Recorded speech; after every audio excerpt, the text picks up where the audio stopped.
0.6, para la carga muerta 1.2.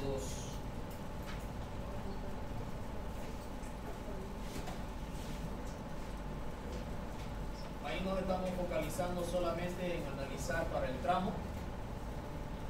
No se está haciendo los estados de carga completo, solamente se está yendo a focalizarse en el tramo.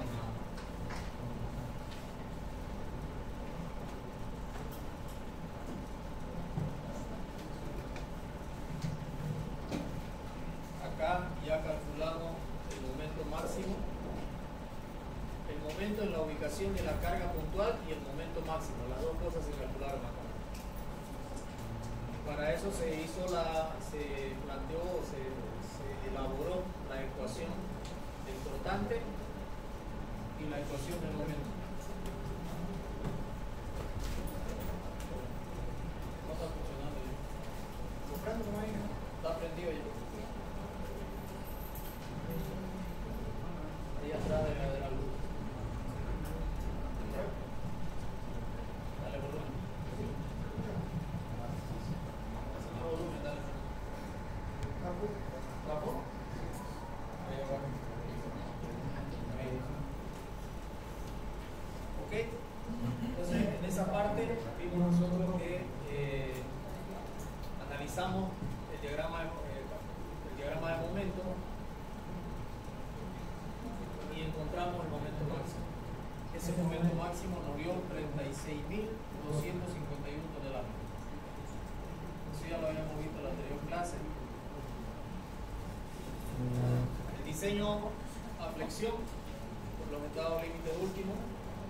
Ahí analizamos, tenemos la dura mínima que salió 6.16 y calculamos la armadura que se requiere.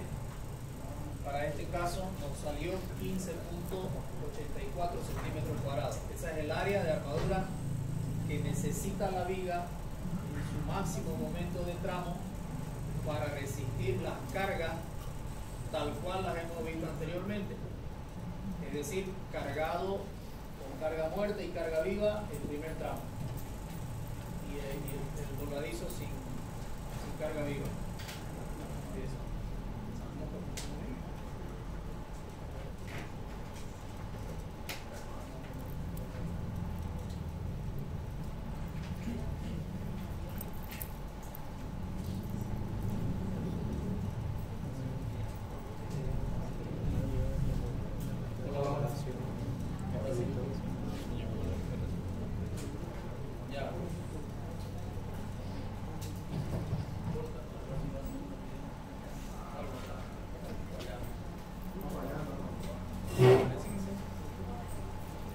Entonces ahí hicimos algunas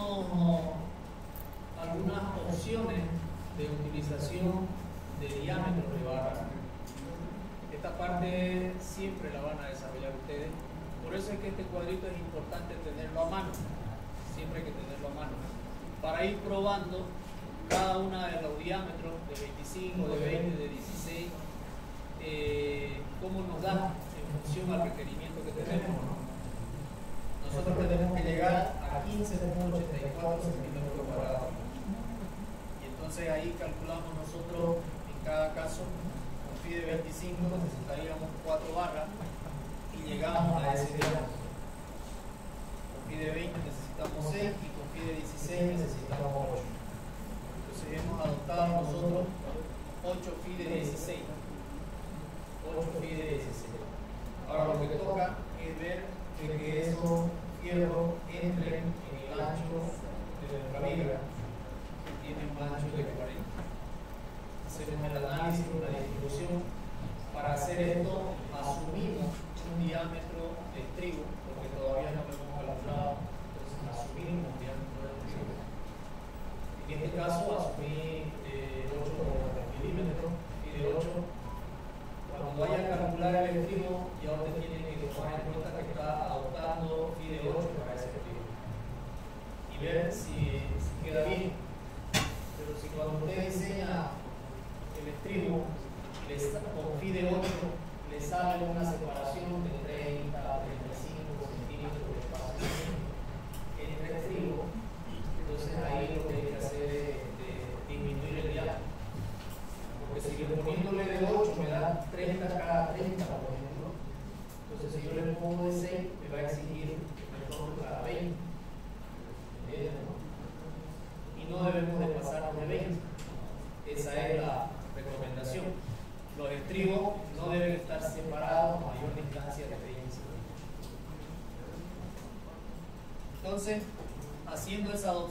nosotros verificamos de que en el ancho de viga quede todo bien.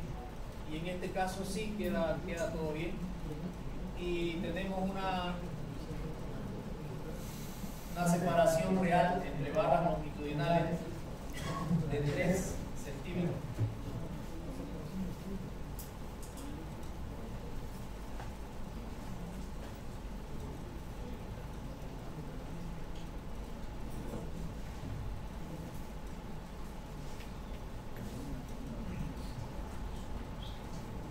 Eso ya hemos visto en la anterior clase.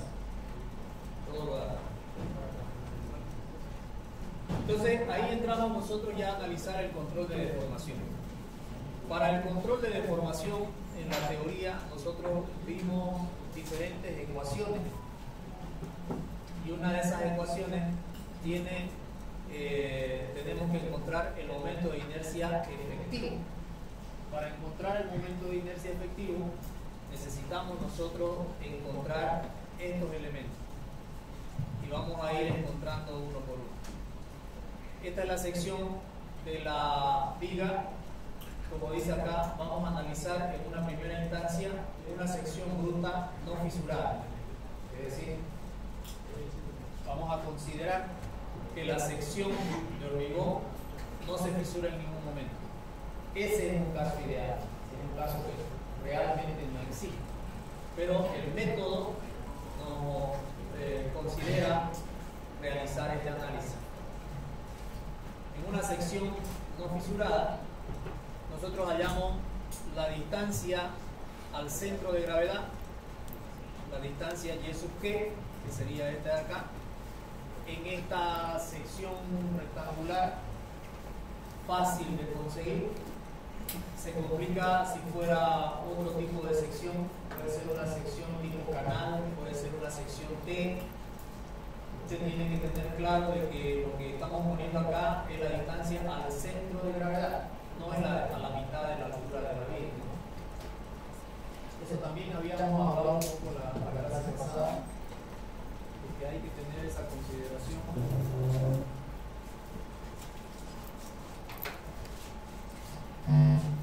Si acaso me tocara una viga tipo canal,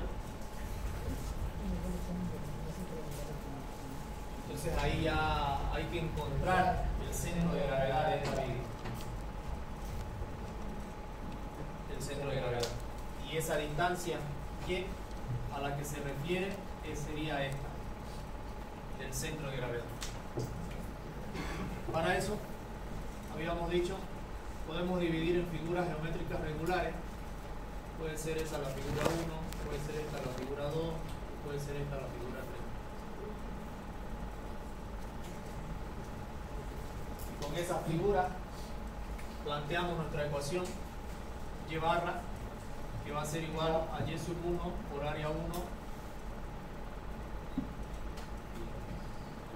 más Y sub 2 por área 2 más Y sub 3 por área 3, dividido entre la sumatoria de las áreas, área 1 más área 2 más área 3. Poniéndola genérica, sería la sumatoria de los Y sub I por los A sub I, desde que I vale 0 hasta que I vale n, dividido entre la sumatoria de los A sub I, desde que I vale 0 hasta que I vale n. Esa sería Y barra. Y eso colocamos ahí. Otra persona puede decir, yo voy a agarrar como área 1, todo este cuadrado, sea cuadrado o rectángulo. Puede haber alguien que diga, voy a agarrar como área 1 eso, y como área 2 voy a agarrar este otro de acá, este pedazo, el de adentro, este acá, y lo resto. ¿Cierto? Da lo mismo. Voy a agarrar completo el área 1 y el área 2, este cuadrado de adentro, y lo resta. Entonces aquí en la fórmula ya va a ir con menos, no va a ir con más. Los huecos van con menos. Arriba y abajo van con menos. No, nada. Entonces puede ahorrarse unos segundos, tal vez, haciendo solamente 2 figuras geométricas en lugar de 3. ¿Ya? Pero Pero eso es ya de cada uno, ¿no? Cada uno ya ve cómo lo va a hacer, cómo lo puede hacer más rápido. El asunto es que no hay que perder de vista de que lo que estamos hablando se trata del centro de gravedad, no así de la mitad de la altura de la viga. ¿Okay?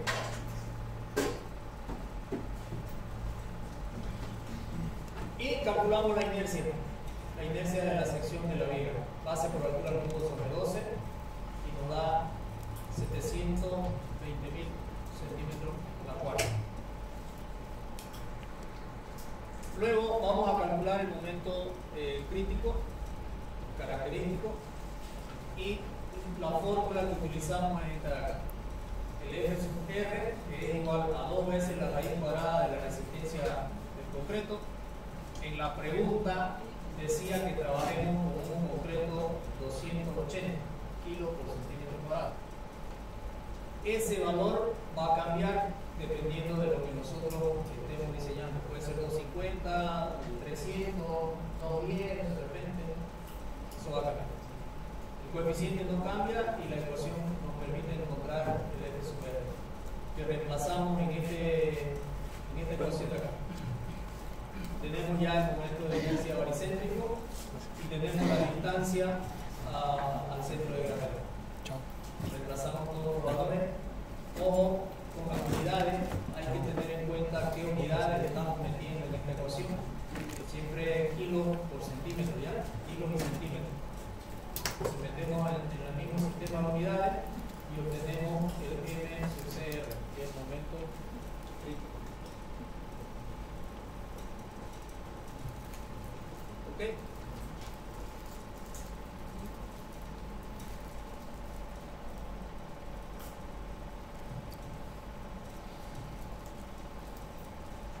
Luego vamos a analizar la sección fisurada.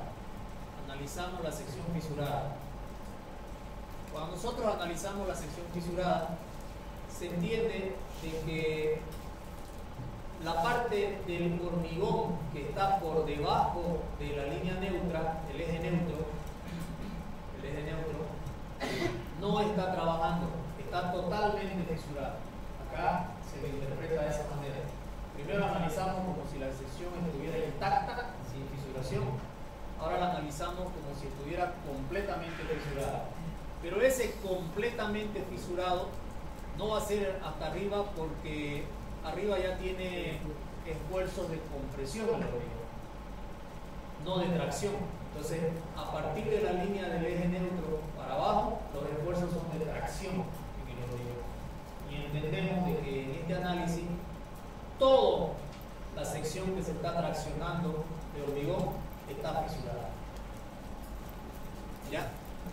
En ese caso, nosotros debemos de analizar solamente esta parte como del hormigón real, ¿no? Las distancias las tenemos, es decir, sabemos que el ancho o la base es 40 centímetros, que esta distancia al eje neutro se llama X, esa distancia se llama X, ¿okay? Y también sabemos de que esta otra distancia le vamos a llamar Y, y tenemos la altura útil real. Esta altura útil real es dato. Esta altura útil real es dato, ¿no? Entonces nosotros tenemos la altura útil real, que va a ser igual a la altura que tiene la viga, menos el D sub S real, que es la distancia que hay en el centro de gravedad de las armaduras hasta la fibra más traccionada. Ese es el D sub S real. Y eso es 3.6, dándole 2 centímetros de recubrimiento y sumándole la mitad del diámetro del estribo y sumándole la mitad del diámetro de la armadura de 16 milímetros. Bueno, todo el estribo sería, ¿no? Y la mitad del diámetro de la armadura. Entonces esto se está haciendo así. Si nosotros tenemos el estribo viga. Vamos a tratar de darle el espesor del estribo de esa viga.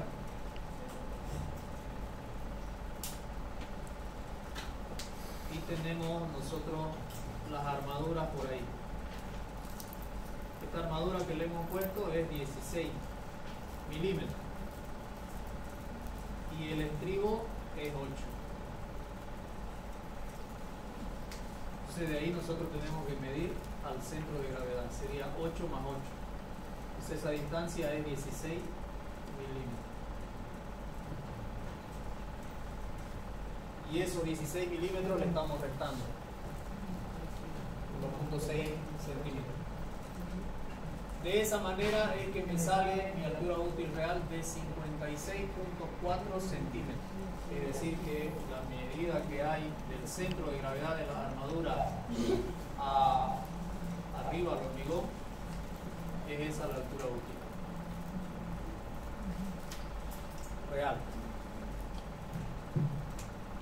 Ok, la sección del acero que hemos calculado para esa viga es 16.08 centímetros cuadrados. El módulo del concreto se lo saca con esta ecuación, 15.100 de la raíz cuadrada de la resistencia que estoy utilizando, y me da este valor, 252.671 kilos por centímetro cuadrado. Esta relación modular M es la relación modular, es la relación de los módulos del acero entre el módulo de concreto. Eso lo vamos a calcular en cada ejercicio. Va a variar porque el módulo del concreto puede variar en función a la resistencia que tiene. Esta parte es la que les decía que hace unos años atrás no había la variación esta del módulo del concreto, era directamente un valor y ya. Ahora se lo afecta por la resistencia del concreto que se esté utilizando para hallar el módulo de elasticidad del concreto. Esa relación modular me da 8.31. Entonces, la distancia Y, que dice aquí Y, es igual a la distancia útil real menos la distancia X. La distancia útil real, que es desde acá hasta arriba, menos la distancia X. La distancia X es la distancia de la fibra más comprimida del concreto a el eje neutro. Esa es la distancia X, de la fibra más comprimida del concreto al eje neutro. Ok, entonces sería 56.4 menos la distancia X, que no la tengo, en este paso no tengo la distancia X. ¿De dónde voy a sacar la distancia X? De esta parte de acá. Entonces yo voy a formular una ecuación de equilibrio, si se puede decir. Yo sé que en el eje neutro las tensiones son 0. Entonces el momento o el par que yo voy a determinar con los esfuerzos que tiene el concreto versus el esfuerzo que tiene el acero tiene que dar 0, o tienen que ser iguales en todo caso. El esfuerzo del concreto es la base de la sección transversal por la altura, es decir, el área de concreto, multiplicado por X medio, que es al centro de gravedad. El brazo de palanca es a la mitad de X. Entonces estoy haciendo un momento parado en el eje neutro con las tensiones del concreto. ¿Se entiende? Es el área del prisma de fuerza multiplicado por la distancia, que es a la mitad de esa área, en este caso al centro de gravedad. Ese momento tiene que ser exactamente igual al que produce el acero abajo, y este acero va a ser la relación modular multiplicado por el área del acero total que estoy colocando acá y multiplicado por el brazo de palanca, que viene a ser el valor de Y. Entonces formulamos esta ecuación. Una vez que yo tengo formulada esta ecuación, de ahí voy a despejar el valor de X, porque el valor de Y va a ser igual a 56.4 menos X. Esto es Y. Hago esta ecuación y calculo el valor de X. Entonces yo tengo con precisión cuál es la distancia del eje neutro a partir de la fibra más comprimida ¿Se entiende? No está complicado. No está complicado. Pero no tenemos que perder de vista la parte teórica, porque muchas veces la compresión no está arriba sino abajo, y ahí cambia todo. Cuando la compresión del concreto está abajo, ahí cambia todo. Nosotros tenemos que tener en cuenta que la distancia X siempre es la fibra más comprimida al eje neutro. En este caso me está quedando arriba. En otra situación, en un voladizo, me va a quedar abajo. Y la armadura de análisis va a ser la de arriba, en un voladizo, cuando esté analizando en el momento negativo, en el apoyo. Acá estoy analizando en el tramo. ¿Ok?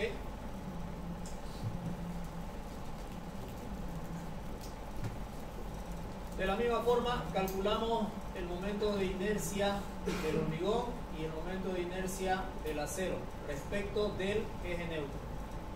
Entonces, hacemos, bueno, la ecuación va a ser, en este caso, va a ser esta para el concreto y esta para el acero. Ya está la ecuación trabajada con Steiner. Ya está trabajada la ecuación con Steiner, porque dice el momento de inercia del hormigón y del acero respecto al eje neutro, respecto a este eje, vamos a calcular. No olvidemos que el momento de inercia de esta sección respecto al centro de gravedad es base por altura al cubo sobre 12. Ese es el momento de inercia de una sección rectangular, pero respecto del eje en su centro de gravedad. Ahora, para el eje neutro va a quedar base por altura al cubo sobre 3. Ya está trabajada con la ecuación de Steiner. Estamos trasladando el momento de inercia baricéntrico al eje neutro. Lo mismo con la ecuación de la armadura. Me va a quedar la relación modular por el área del acero total, y multiplicado por la distancia al eje neutro elevado al cuadrado. Y entonces tengo la inercia de los dos casos, tanto del hormigón como del acero. Entonces la inercia crítica, la inercia de fisuración que le llaman, va a ser esta de acá. Básicamente la suma de las dos que hemos encontrado en ese momento. Ahora vamos a analizar con los momentos máximos de servicio para la carga muerta y carga viva de servicio. Entonces las cargas, vamos a hacer básicamente lo mismo, pero ya cambiando un poco las cargas.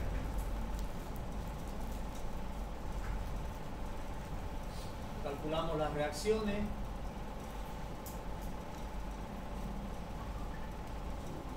Analizamos la ecuación del cortante, hallamos la distancia X para saber dónde está el momento máximo y calculamos el momento máximo. Entonces el momento máximo nos da 26.271 toneladas. Nuestro momento máximo de servicio para la carga muerta y carga viva será este de acá. Entonces, básicamente lo que hacemos ahí es cambiar solamente la carga. Momento máximo para la carga muerta y un 35% de la carga de servicio. Otra vez hacemos lo mismo, pero con la carga modificada. En este caso vamos a cargar el 35% de la carga viva de servicio, ya no el 100%. ¿Ok?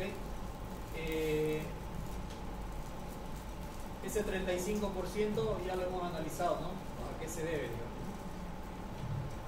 Asumiendo del tipo de mobiliario que va a tener el ambiente, se determina el porcentaje que va a ser considerado. Si es que no nos dan en la pregunta, pero a veces nos las dan en la pregunta, ya planteada.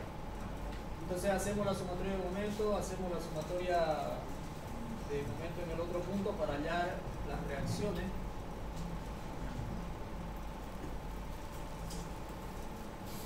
Hallamos la ecuación del cortante, la ecuación del momento, la distancia X al momento máximo y hallamos el momento máximo. En este caso, con esta condición de carga, tanto las puntuales como las distribuidas tenemos que afectar por el porcentaje este de acá.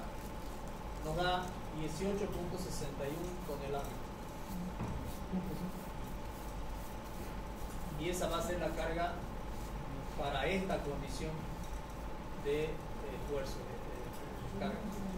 Ese va a ser el momento para esta condición de carga.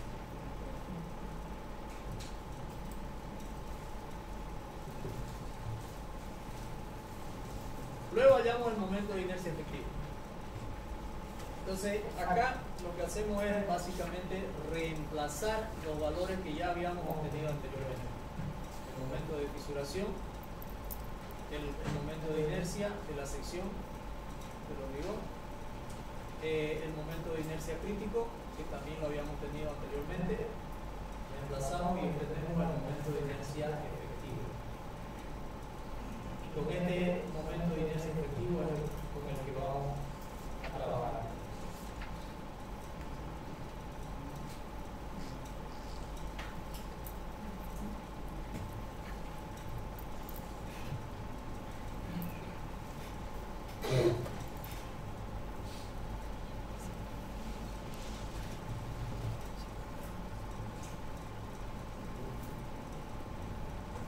Se puede hacer una simplificación del problema. Nosotros acá tenemos un problema como voladizo y la simplificación significa eliminar el voladizo y reemplazar por su esfuerzo de momento de propagación. Básicamente eso. Es decir, este esquema estructural es exactamente similar a este de acá. Es similar a ese de ahí. Estamos haciendo esa simplificación. Por superposición de efectos podemos nosotros analizar todo el sistema estructural anteriormente visto por partes. Primero planteamos solo con la carga distribuida nuestro sistema estructural. Luego otro sistema con la carga puntual y otro sistema con la carga de momento. Entonces, subdividimos el sistema inicial que estaba compuesto por tres tipos de carga, puntual, momento y distribuida, en tres sistemas ya unitarios, por un solo tipo de carga. ¿Por qué hacemos eso? Porque estas ecuaciones que encontramos en tablas vienen en las tablas con sistemas así unitarios, no vienen con sistemas compuestos. Entonces acá lo descomponemos para buscar en la tabla un sistema que se parezca a este y reemplazar en su ecuación los elementos que tenemos de datos para hallar el Y sub 1, el Y del sistema 1. Entonces esta es la flecha que me va a provocar esta viga con esta carga, 1.65. Luego busco en la tabla otro sistema que se parezca a este, reemplazo, elijo la ecuación, selecciono la ecuación que voy a utilizar, que es esta, la ecuación de la tabla para este sistema, donde este es el valor de A y este es el valor de B. Estos valores de aquí, B, ese B es este de acá, en centímetros. Reemplazo en la ecuación y obtengo el Y que va a provocar solamente esta carga en mi viga, 0.46 centímetros. Y finalmente con la carga de momento también hago lo mismo, busco en la tabla una ecuación que me represente la flecha que va a provocar esta carga en esta viga, y sería esta ecuación. Y en esta ecuación reemplazo los datos y voy a obtener el valor de la flecha debido a esa carga, 0.31 centímetros. Fíjense que las ecuaciones, si nosotros las tenemos que meter adecuadamente, nos van a entregar un resultado en positivo algunos y en negativo otros. El negativo siempre está en estas ecuaciones hacia abajo, es decir, que nuestro sistema de referencia X y Y están planteados al inicio de este apoyo. Acá está el Y, arriba positivo, abajo negativo, el X a la derecha positivo, a la izquierda negativo. Si me salió positivo, quiere decir que esta carga de momento a esta viga lo que hace es pandearla para arriba. Le dejamos una pancita hacia arriba, de 0.31 centímetros. Una contraflecha. Entonces como que nos está ayudando más bien en este caso, este momento. Y es lógico, porque si ustedes analizan, cuando nosotros tenemos una viga como esa, que tiene dos apoyos y un voladizo, si yo tengo un diagrama de momento olvidándome del voladizo, el diagrama de momento va a quedar así si no hay voladizo. Pero cuando aparece el voladizo, lo que realmente ocurre es que este momento es como si que lo agarraran ustedes de ahí y lo subieran para arriba. Este punto del diagrama se desplaza hacia arriba y ya tu diagrama ya queda así. Como que este valor jala al momento del tramo. Este voladizo jala al momento del tramo y disminuye el momento del tramo. Es lo que está demostrando ese momento. Ese momento lo que va a hacer es disminuir el momento del tramo. En otras palabras, si no hay este voladizo, el momento es mayor que el tramo. Entonces ya nosotros vamos cayendo en la parte real cuando uno diseña una estructura. Usted tiene que tener en cuenta de que si quiere optimizar su pórtico estructural, debería de dejar unos voladizos en los extremos.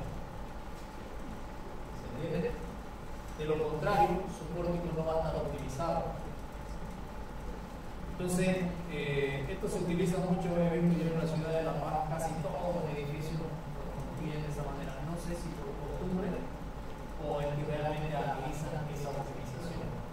A diferencia de lo que se construía acá antes, porque ya ahorita están empezando a hacerse así.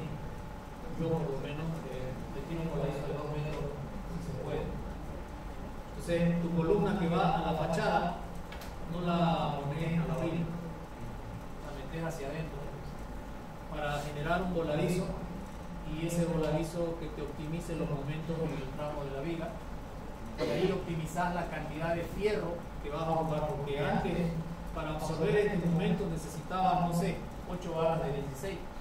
Ahora si le mandas el voladizo vas a ocupar de repente 5 nomás. ¿Se entiende? Y entonces eso es plata. Entonces eso es optimización en el diseño de estructura.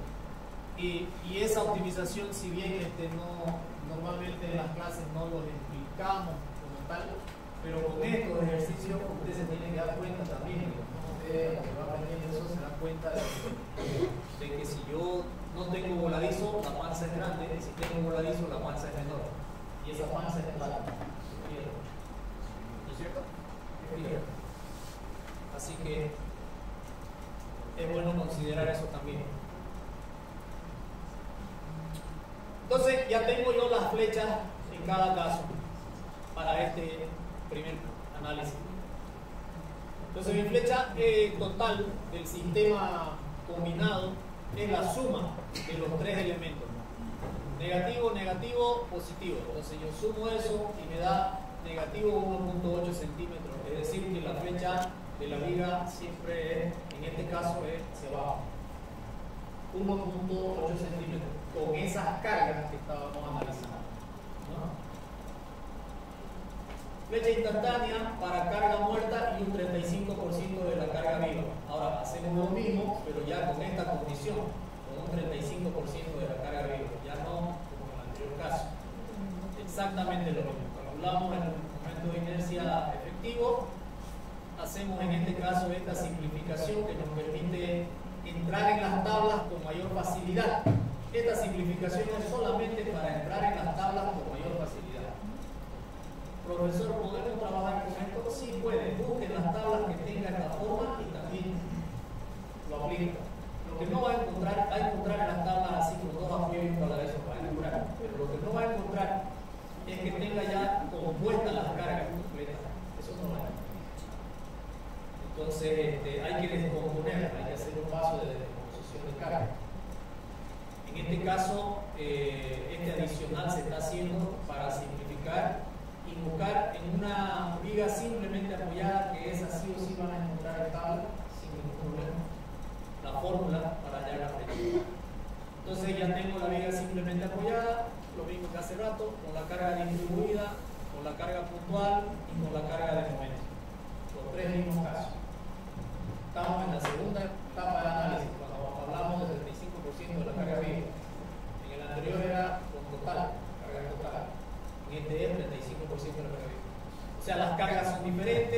diferentes, bueno, las flechas también van a ser diferentes. Entonces ahí tengo las flechas en cada caso, las ecuaciones van a ser las mismas porque no estoy cambiando la viga es la misma, solo estoy cambiando las cargas. Entonces las ecuaciones, una vez que ustedes encuentren las ecuaciones para cada caso en su tabla, marquen el A porque la vamos a usar nuevamente. Vamos a estar buscando esos segundos que pierden, puede ser el 51 que lo están perdiendo. Y tenemos aquí la sumatoria de las flechas y nos da menos 1.16 centímetros también hacia abajo, en este caso. Ahora, para hallar la deformación diferida total, según la ecuación que habíamos visto, necesitamos hallar el valor de beta. Y ese valor de beta se encuentra con esta ecuación. El épsilon lo sacamos de la tabla y en este caso nuestro épsilon es 2. Normalmente es 2. Normalmente, porque depende de los años. Duración de la carga sostenida 5 años o más. Y normalmente va a ser, a no ser que estemos diseñando un elemento provisional. Estemos diseñando algo que lo vamos a destruir después de terminar la obra. Si ponemos una virita que va a ser provisional, ya no va a ser 2, va a ser otro valor. Entonces, por lo general, en todos los casos, este valor de épsilon es 2. Pero ACI nos plantea esta tabla por si acaso quieran ustedes utilizar otro valor que les signifique mayor economía. ¿Perdón? Para este de acá.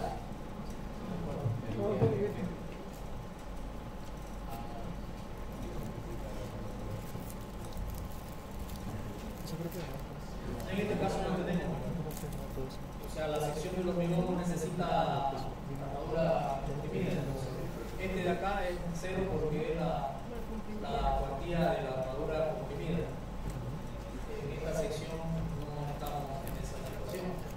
Estamos en una situación ideal, óptima, no ideal. Una situación óptima. ¿Ok? Bueno, ese sería 0 y me sale entonces el beta 2. Finalmente vamos a aplicar la ecuación y me va a quedar una flecha de 1.16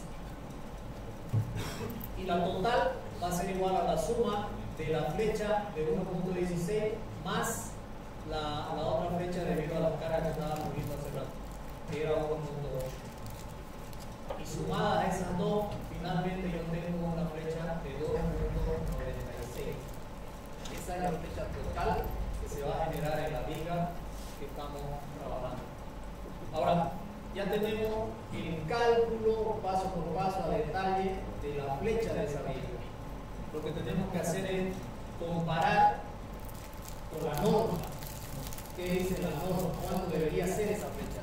Es decir, yo ya calculé mi flecha matemáticamente y me da ese valor, 2.96. Ya lo calculé.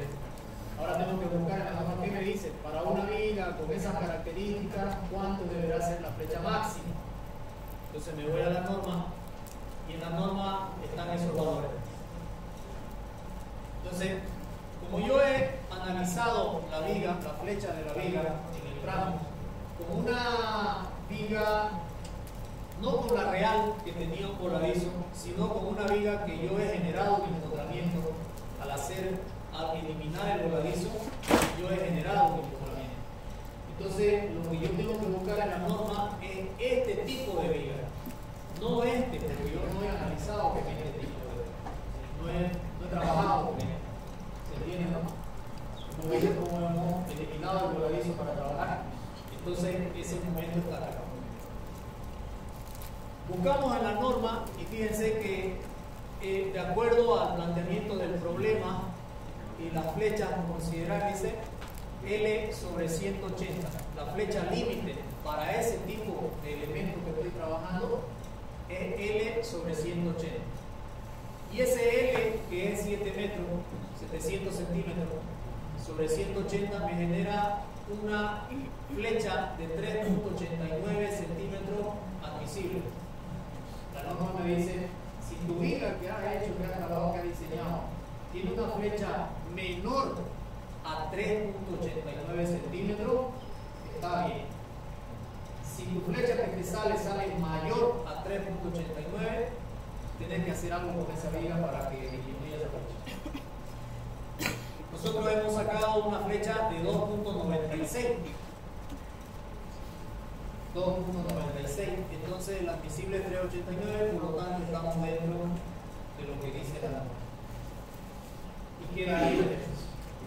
Si me salía acá 4, por ejemplo, 4 centímetros haciendo todo lo que hicimos, me sale 4, entonces yo tengo que volver al principio y de pronto aumentar la altura de la viga. Lo más seguro para superar el cumplimiento de la flecha es aumentar la altura. No perder mucho el tiempo, aumentar la altura. Si estaba planteada de 40 por 60, de pronto como 40 por 65 entraría si la diferencia de las flechas no es muy grande. ¿Se entiende? Si es muy grande la diferencia de la flecha, entonces le aumentamos más. 40 por 80, le aumentamos. Ese es el proceso de iteración que hay que hacer. Por eso, cuando dicen vamos a calcular una viga de hormigón armado, en realidad nosotros no hacemos estrictamente, desde mi punto de vista, no hacemos realmente el cálculo, sino más bien hacemos la verificación. Porque en ningún momento yo calculo la base y la altura. Yo me pongo una base y una altura de viga y la verifico si cumple o no cumple. No hay método para calcular la base y la altura de la viga. El método está para verificar si esa base y altura que vos te has propuesto cumple o no cumple. Esa es la situación. ¿Entienden? Entonces, no cumple, bueno, volvemos al principio, le aumentamos la altura, volvemos a hacer, no cumple de nuevo, otra vez vuelvo al principio, otra vez le aumento y sigo haciendo.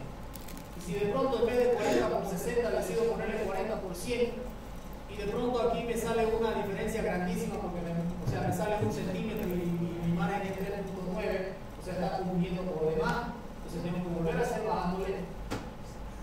Esta es la iteración en más C, entonces tengo que volver a hacer. Y esa iteración, los software lo hacen en milésimas de segundo, ¿no?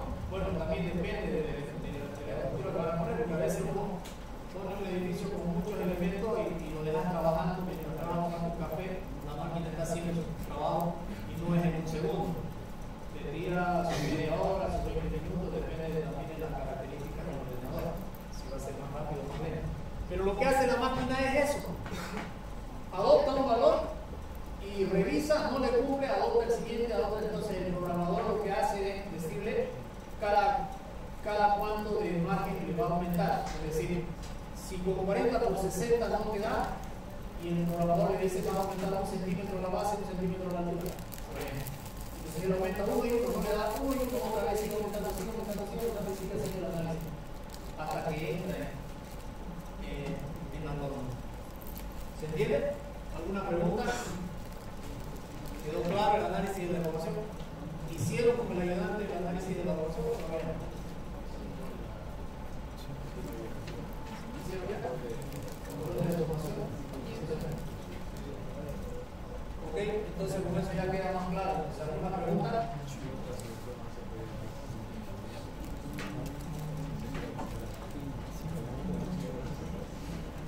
Sí, pero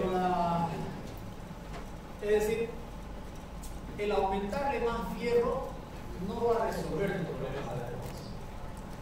Es muy pequeña la significancia en la contribución a la deformación del fierro. Lo que te va a ayudar es la altura de los ángulos. Ahora sí, un poquito, digamos, estás al límite, ahí sí. O sea, es demasiado fierro que tendrías que aumentar, no es que te va a ayudar, que va a ayudar, por supuesto, pero es demasiada plata comparada con aumentar un poquito la altura. Lo vemos mucho más